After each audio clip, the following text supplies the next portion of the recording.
Hello. In the last lesson that we had regarding exponents, we learned about exponent properties that involved products. And so with those, the word product implies multiplication. So for instance, if we had one number that's being raised to some power m times another number has the same base, but raised to a different power, or it could be the same power, doesn't matter. What we would need to do is add those exponents together. Or the other property that we learned is if we have some number and it was being raised to a power and that whole thing was being raised to a power, then we would have to multiply those together. So the result would be a to the m times n. All right. And so the last one we learned was if we had the product of something, for instance, A and B, and that was being raised to some power, let's say, for instance, m, then because these are being multiplied together, we can apply that exponent to each factor, ending up with A to the m, B to the m, like that. So that's what we learned in lesson 8.1. So today's lesson, we're going to be talking about exponent properties that involve quotients. So the word quotient, we know, implies division. All right. So let's look at this quick little example here so that we can see what we're talking about or what happens whenever we have things that involve division. We have a to the fifth divided by a to the third. Remembering that exponents are just repeated multiplication, I could write this out as a times a times a times a times a. A multiplied together 5 times is a to the fifth. And the same thing with the denominator, a times a, because a to the third is simply a multiplied together by itself 3 times. Now you can see that I can cancel these out like this, and so I'm going to result with a to the second power. So rather than having to do all of this stuff in the middle here, what I could be able to do is recognize that a to the fifth divided by a to the third is simply the same as saying a to the 5 minus 3. 5 minus 3 is 2. So it's very similar to this one up here where we had multiplication.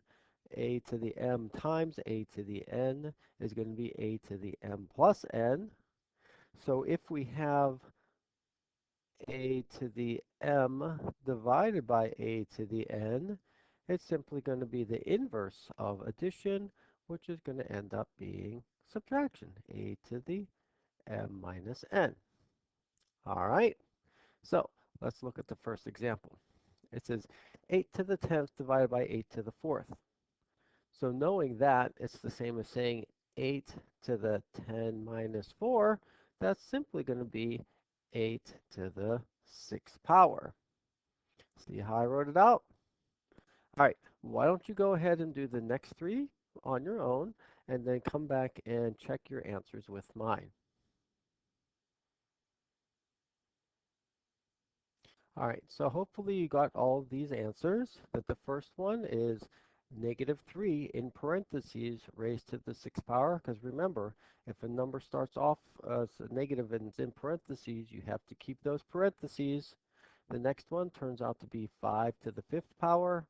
And the last one turns out to be x to the second power because this is simply the same as saying 1 over x to the fourth times x to the sixth over 1. So it would simplify to that and then further simplify to that. Right. So let's look at the bottom of this page now.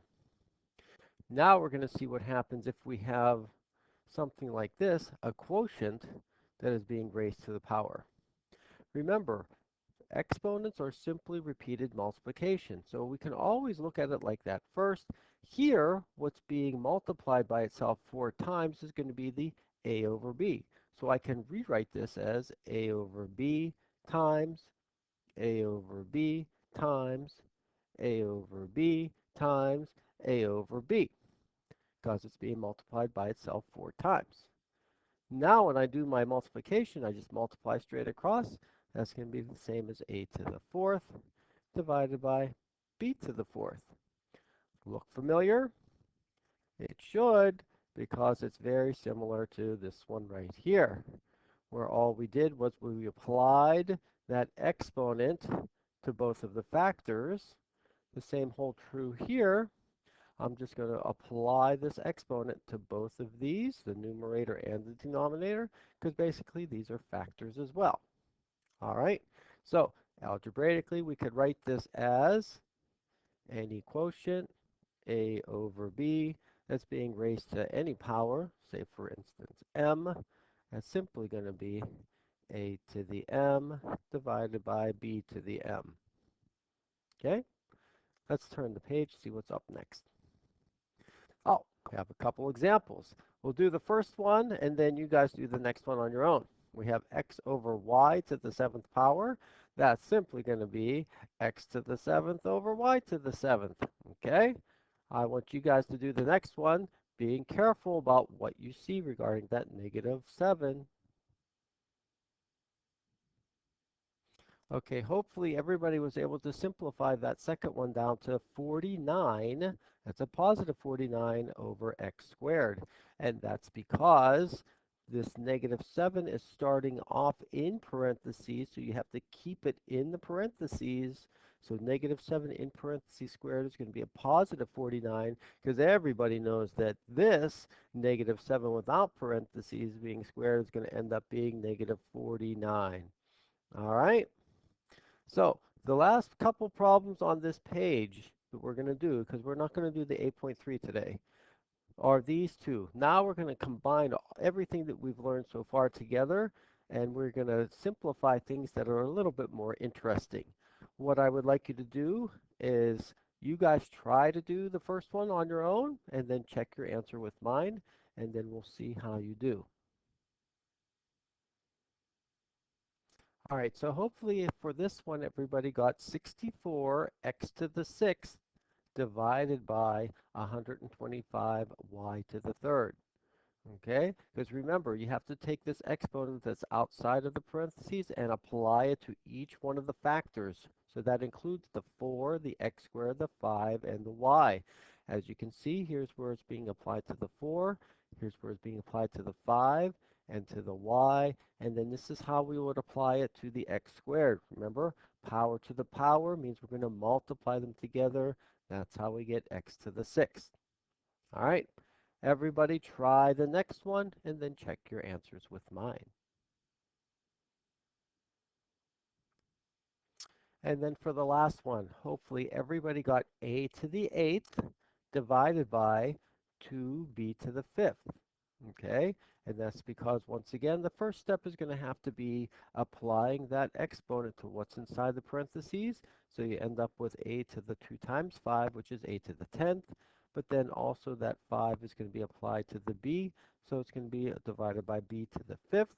And so when I do this multiplication, yes, a to the 10th is in the numerator, and then in the denominator, I just simply put the b to the 5th second, so it's going to be 2a squared b to the 5th, and then recognizing that this and this both have the same base, that means I can further simplify the a's such that it's a to the 10 minus 2, 10 minus 2 because it's division, so it's going to be a to the 8th divided by 2b to the 5th.